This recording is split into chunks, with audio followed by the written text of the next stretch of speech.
A Proclamação da República. A Proclamação da República aconteceu no dia 15 de novembro de 1889 e foi resultado de uma articulação entre militares e civis insatisfeitos com a monarquia. Havia insatisfação entre os militares com salários e com a carreira. Além deles exigirem o direito de se manifestar ou de manifestar suas posições políticas, algo que tinha sido proibido pela monarquia. Havia também o descontentamento entre elites emergentes com a subrepresentação na política da monarquia. Grupos na sociedade começavam a exigir maior participação pela via eleitoral. A questão abolicionista também somou forças ao movimento republicano. Esses grupos que se uniram em um golpe que derrubou a monarquia e expulsou a família real do Brasil. Monarquia em crise. A proclamação da República em 15 de novembro de 1889 foi resultado de um longo processo de crise da monarquia no Brasil. O regime monárquico começou a entrar em decadência logo após o fim da Guerra do Paraguai, em 1870, que resultou da incapacidade da monarquia de atender aos interesses e às demandas da sociedade brasileira. Uma série de novos atores e novas ideias políticas surgiu e ganhou força por meio do movimento republicano, estruturado oficialmente a partir de 1870. Quando foi lançado o Manifesto Republicano. Ao redor das ideias republicanas, formou-se um grupo consistente que organizou um golpe contra a monarquia em 1889. Foi a partir do Manifesto Republicano, que foi o movimento republicano. A crise da monarquia fez com que civis e militares organizassem um golpe para derrubar a monarquia em 15 de novembro de 1889. Disputas políticas e a consolidação do exército como uma instituição profissional são dois fatores de peso nessa crise da monarquia. A exigência pela modernização do país fez com que muitos civis e militares enxergassem na República a solução para o país, uma vez que a monarquia começou a ser considerada como incapaz para as demandas existentes. A insatisfação dos militares está diretamente relacionada com a profissionalização da corporação. Depois disso, eles começaram a exigir melhorias em sua carreira, como reconhecimento aos serviços prestados no Paraguai. As principais exigências eram melhorias salariais e no sistema de promoção. Outra forte insatisfação tem relação com o envolvimento do exército brasileiro com a política. Os militares entendiam-se como tutores do Estado brasileiro e, por isso, queriam ter o direito de manifestar suas opiniões publicamente. Ou seja, os militares queriam ter o direito de manifestar suas opiniões políticas publicamente e estavam insatisfeitos com a monarquia. Um caso simbólico aconteceu em 1884, quando o oficial Sena Madureira foi punido por mostrar apoio aos abolicionistas do Ceará. A monarquia também procurou censurar os militares, proibindo que eles manifestassem suas opiniões em jornais e nas corporações militares. Havia também exigências entre os militares para que o Brasil se convertesse em um país laico Internamente, as insatisfações militares se reuniram ao redor da ideologia positivista. Ou seja, a monarquia também procurou censurar os militares, proibindo que eles manifestassem suas opiniões em jornais e nas corporações militares. Havia também exigências entre os militares para que o Brasil se convertesse em um país laico. Internamente, as insatisfações militares se reuniram ao redor da ideologia positivista. A partir do positivismo, os militares passaram a reivindicar a ideia de que a modernização que o Brasil necessitava se daria por meio de um governo republicano ditatorial. Assim, eles acreditavam que era necessário escolher um governante que fosse conduzir o país no caminho da modernização e, se necessário, esse governante poderia se afastar das vontades populares. Política e sociedade. A política no Segundo Reinado sempre foi complicada, sobretudo pela briga ferrenha entre conservadores e liberais. Essa situação se agravou com a crise de subrepresentação de algumas províncias. Na segunda metade do século XIX, o eixo econômico do país tinha consolidado sua mudança do Nordeste para o Sudeste. A província de São Paulo já havia se colocado como o grande centro econômico do país, mas as elites políticas dessa província se incomodavam pelo fato de que sua representação na política era pequena. Outras províncias economicamente decadentes, como o Rio de Janeiro e a Bahia, gozavam de grande representatividade política. Essa situação indispôs as elites dessa província com a monarquia, e isso nos ajuda a entender, por exemplo, porque a província de São Paulo teve o maior partido republicano do Segundo Reinado, o Partido Republicano Paulista. Havia também subrepresentação da sociedade no sistema político. As cidades cresciam e novos grupos sociais se estabeleciam.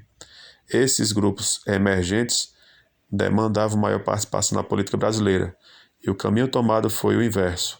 Os liberais defendiam a ampliação do voto para enfraquecer os conservadores e os grandes fazendeiros, mas os conservadores conseguiram aprovar a Lei Saraiva em 1881. A Lei Saraiva determinou novos critérios para estipular quem teria direito ao voto. E, após sua aprovação, o número de eleitores do Brasil caiu de 1.114.066 pessoas para 157.296 pessoas. Isso correspondia a apenas 1,5% da população brasileira, ou seja, as demandas por participação não foram atendidas e a exclusão existente foi ampliada. Essas novas elites passaram a ocupar os espaços políticos de outras formas e manifestavam suas opiniões por meio de jornais, associações e manifestações públicas em defesa de causas como o Estado laico. Essa insatisfação com os problemas da monarquia, obviamente, reforçou a causa republicana no país. Em 1870 foi lançado o Manifesto Republicano, documento que criticava a centralização do poder da monarquia e exigia um modelo federalista no Brasil, modelo que dá autonomia às províncias. Esse manifesto também atribuía à monarquia a responsabilidade dos problemas do país e indicava a república como solução. O Manifesto Republicano foi um norteador do movimento republicano no fim do Império. Então, o Manifesto Republicano foi um documento que criticava a centralização do poder e a monarquia, Manifesto Republicano.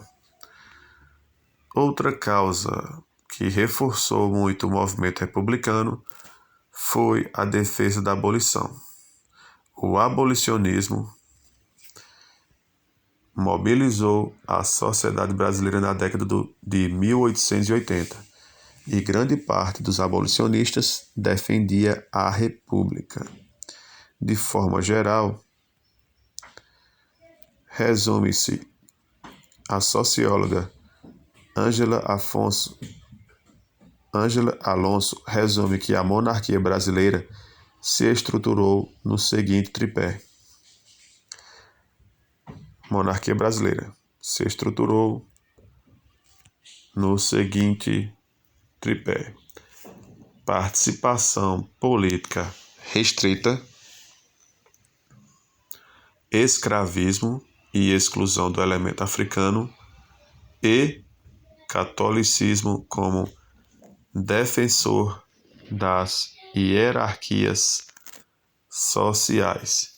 Então, a estrutura da monarquia brasileira era a seguinte: participação política restrita, escravismo e exclusão do elemento africano e catolicismo como defensor das hierarquias sociais.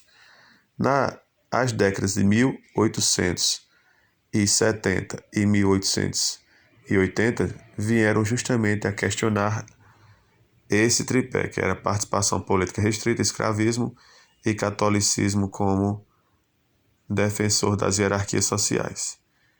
Questionou, pois havia demandas por maior participação social. O abolicionismo exigia a inserção do negro na sociedade e o laicismo procurou defender uma sociedade laica. Quanto à proclamação da República,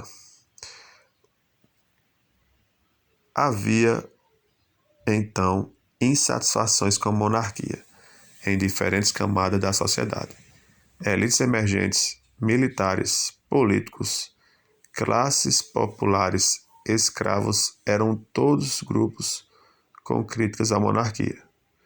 Todas essas insatisfações, em algum momento na década de 1880, tornaram-se uma conspiração. Uma das primeiras ações do golpe de 15 de novembro foi a aglomeração de tropas sob liderança de Deodoro da Fonseca no campo do Santana. Uma das primeiras ações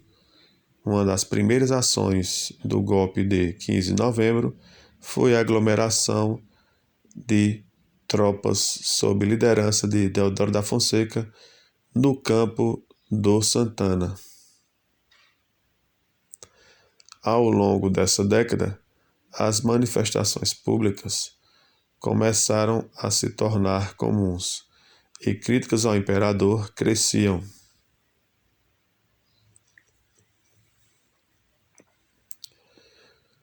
Um atentado contra o carro do imperador, em julho de 1889, motivou o Império a proibir manifestações públicas em defesa da República. Mas o Brasil estava em um caminho sem volta, pois o grupo de insatisfeitos era muito grande.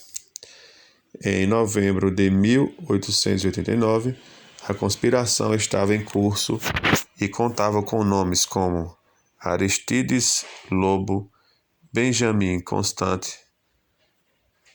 Quintino, Rui Barbosa, Solon Ribeiro, entre outros. O que faltava para os conspiradores era a adesão do Marechal Deodoro da Fonseca, um militar influente e primeiro presidente do clube militar. Em 10 de novembro, os defensores do golpe contra a monarquia se reuniram com Deodoro para convencê-lo a tomar participação no movimento. Nos dias seguintes, os boatos de que uma conspiração estava em curso começaram a ganhar força, E, no dia 14, informações falsas sobre a monarquia começaram a ser anunciadas em público com o objetivo de arregimentar apoiadores. O golpe contra a monarquia seguiu no dia 15, quando o Marechal Deodoro da Fonseca e tropas foram até o quartel-general localizado no Campo do Santana. Foi exigida a demissão do Visconde de Ouro Preto da presidência do gabinete ministerial. O Visconde se demitiu e foi preso por ordem de Deodoro da Fonseca. Entretanto, o marechal estava à espera de que o imperador fosse organizar um novo gabinete e, por isso, deu vivas a Dom Pedro II. E então retornou para o seu domicílio. A derrubada do gabinete não colocou fim aos acontecimentos do dia 15, e as negociações políticas seguiram. Republicanos decidiram realizar uma sessão extraordinária na Câmara Municipal do Rio de Janeiro, para que fosse realizada uma solenidade de proclamação da República. A proclamação da República aconteceu na Câmara, sendo anunciada pelo vereador José do Patrocínio. Houve celebração nas ruas do Rio de Janeiro, com os envolvidos na proclamação puxando vivas a República e cantando a Marselhesa, canção revolucionária produzida durante a Revolução Francesa, nas ruas da capital. A proclamação da República aconteceu na Câmara, sendo anunciada pelo vereador José do Patrocínio. Houve celebração nas ruas do Rio de Janeiro, com os envolvidos na proclamação puxando vivas a República e cantando a Marselhesa, canção revolucionária produzida durante a Revolução Francesa, nas ruas da capital. Durante essa sucessão de acontecimentos, foi organizada uma tentativa de resistência sob a liderança de André Rebouças e Conde Deu, marido da princesa Isabel.